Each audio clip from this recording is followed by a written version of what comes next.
ভালোই আসতেছে, অনেক ভরপুর কাস্টমার আছে, মজা পাইতেছি ব্যবসা কইরা। বাজারে মোটামুটি ভিড় লাগিয়ে গেছে। ইনশাল্লাহ আমি এটা আশাবাদী যাতে আমরা যদিও কিছু ইনকাম করে ঘরে না নিতে পারি, তবে আমরা যাতে দুইটা তিনটা লোক খাটি, ওনাদের টাকাটা যাতে ঠিকমতো দিতে পারি, পার্টির টাকাটা ঠিকমতো দিতে পারলে ইনশাল্লাহ আলহামদুলিল্লাহ আমরা সুখে থাকতে পারবো। আলহামদুলিল্লাহ ভালো ভাই, আর দুই একদিনের ভিতরে শুরু হবে, এখনই বর্তমানে ভালো চলতেছে, ভালোই আসতেছে, অনেক ভরপুর কাস্টমার আছে, মজা পাইতেছি ব্যবসা কইরা। বেশি কম মিলাই চালাইতেছি না, এটা তো ভাই কোম্পানি যদি বাড়তি রাখে আমাদের সীমিত লাভ। মার্কেটে যদি এই মাল্লা 700 টাকা বেচে, আমরা বেশি কমে। অনেকক্ষণ তো দেখতেছি মোটামুটি পছন্দ হইলে কিনবো আর কি। বাজারে মোটামুটি ভিড় লাগিয়ে গেছে এবং দাম চাইতেছে। ফ্যামিলিতে আছে, স্ত্রী আছে, মা বাবা আছে। আমার জন্য আমি পাঞ্জাবি কেনাকাটা করছি, তাহলে একজন স্যান্ডেল কিনবো স্ত্রীর জন্য। দাম চাইতেছে বেশি, দামাদামি করে কিনতে হবে আর কি। ভিগো ওয়্যার গার্ড প্রয়োজন মতো বাঁকানো যায়, অধিক চাপেও ভাঙে না। ভিগো।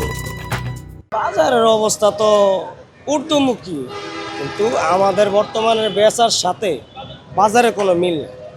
ঠিক আছে, যদি আমাদের যেমন আয় বাড়বে, আমরা অবশ্যই ভালো কিছু কিনতে পারবো, খাইতে পারবো, কিন্তু আমাদের কোনো দোকানে ওরকম আপনি এই মাথা থেকে ওই মাথা পর্যন্ত যান, কোনো ব্যক্তির অবস্থা ভালো না।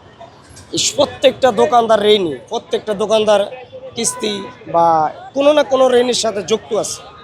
যেমন এই যে আমার এই বেশিরভাগ এই মালগুলো আমি কিন্তু বাকি আনি, তারপরেও অনেক পার্টি অনেক টাকা পাইব, দিতে পারি না, বেচা কিনা অবস্থা ভালো লাগে।